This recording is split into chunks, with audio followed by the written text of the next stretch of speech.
With breaking news, bail for the Mpumalanga woman who allegedly murdered her 4 children has been denied. 25-year-old Zinhle Maditla allegedly fed her children rat poison. Their decomposing bodies were discovered in December last year. She faces 4 charges of premeditated murder. A psychiatric evaluation by the state deemed her fit to stand trial. The accused told the court she had an argument with the father of two of her children after she'd found him with another woman. Now, ENCA's Zinhle Maditla is at the Witbank Magistrates Court and joins us now live. Slee, this is a story that you've been tracking for us right from the beginning. The court heard some details following that psychiatric evaluation today. What were some of those details? Yes, certainly, Marcel. Today we received the judgment in the bail application that Zinhle Maditla had brought forward in the middle of May, in fact. And so the magistrate basically went into detail around the arguments that the state, as well as her defense, had brought forward to the court. The state obviously opposing bail, saying that the accused is facing a Schedule 6 offense. She's facing 4 counts of premeditated murder, which of course means that she's facing 4 life sentences. Also saying that she could possibly influence witnesses, possibly attempt to destroy evidence, or try to basically,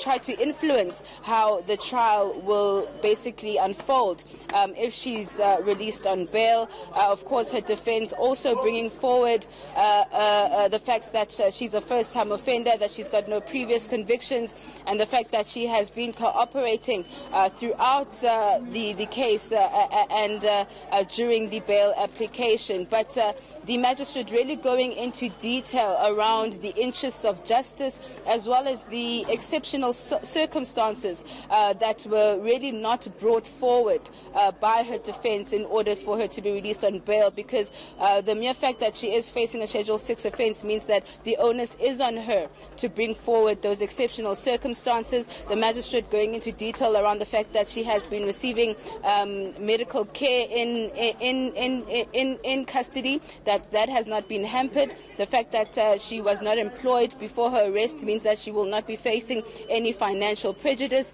Also saying that she has been receiving access to her lawyers, so for her preparations for her trial have not been hampered, and so she can adequately prepare for trial. But what was really also brought forward by the state was the fact that the address that was provided by her defense of her mother's address, which they were hoping should be released into the custody of, they were saying that she is, the mother is a state witness, and so that would, possibly allow Maditla to be able to influence witnesses. Let's just take a listen to what Magistrate Mdumiseni Mavuso had to say around that.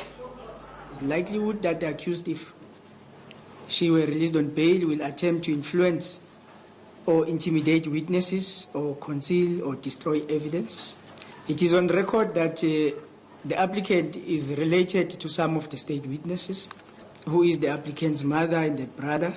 And it is not secret that they are state witnesses. Even if this court grants bail, applicant will have access to these witnesses. The court cannot guarantee that they will not discuss the merits of this case. In that voice bite that we just got from the magistrate, Slee, we also saw pictures of the 25-year-old Zinhle Maditla. What's the sense that you got of this woman in court? Was there any interaction you picked up on that she had with any of the family members in the courthouse? What can you tell us about her demeanor today in court?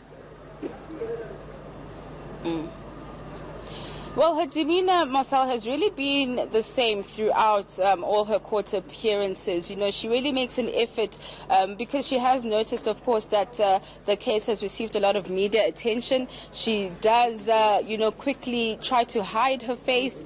She looks down a lot of the time, while the cameras are on her, and as well as during court proceedings. She does look, very, very down. But speaking to her family, they say that she she is quite remorseful over what happened, saying that, she has asked for forgiveness, and while the family has forgiven her, they are still seeking justice for those children, saying that, 4 innocent lives were lost, and they're saying that they're hoping that this case will really serve as an example or as a precedent for other families to really be aware on whether, family members are in distress, because we did hear from Zinhle Maditla's lawyer that, she was possibly extremely angry at the time of this taking place, and that she is possibly going to bring forward a defense of non-pathological criminal incapacity, which basically means that while she may have been sane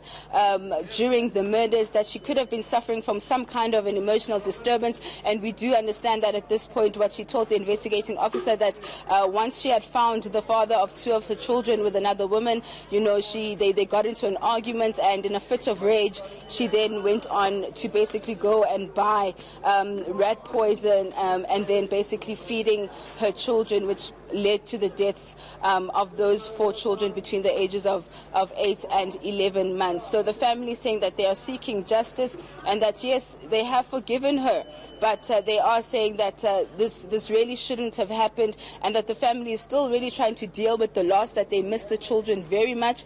While they were hoping that she would be granted bail, they do understand the reasons why she has been denied bail.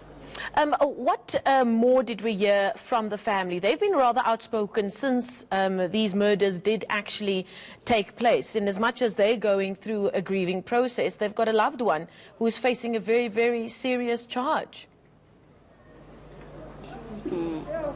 Yes, certainly. I mean, speaking to the grandfather of the children, he was saying that, they miss her very much, and they can see that, of course, she is struggling to be away from her family while she's in custody. And, while they visit her and they try to probe her on the reasons why she did this, she does, kind of withdraw, and she doesn't want to really elaborate. It seems that she does shy away from questions around that incident.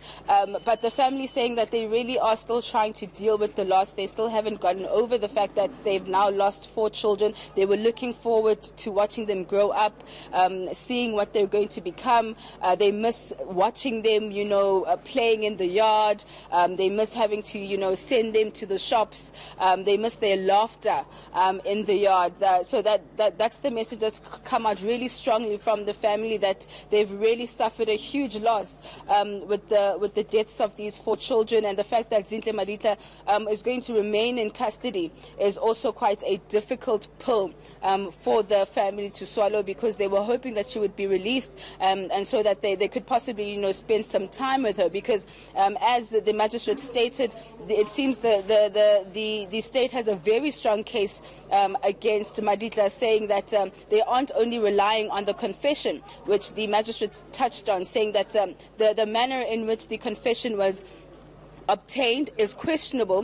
The fact that she was still in hospital when the colonel of the SAPS went to obtain that confession, but saying that the state isn't relying on that confession alone. They've got witnesses. They've got a number of family members which will be witnesses for the state, who discovered the bodies, who will describe the state of how the bodies were found. Of course, we understand from the investigating officers' submissions to the court that Maditla had told her friends that she had left a present or some sort of a gift for her family, which is why she would not allow anyone into her rented room following the deaths of the children. And it is after, of course, a very bad smell, as well as flies that were surrounding the room in which the bodies were discovered, which was also another reason brought forward by the state to why she should be denied bail, is the fact that she is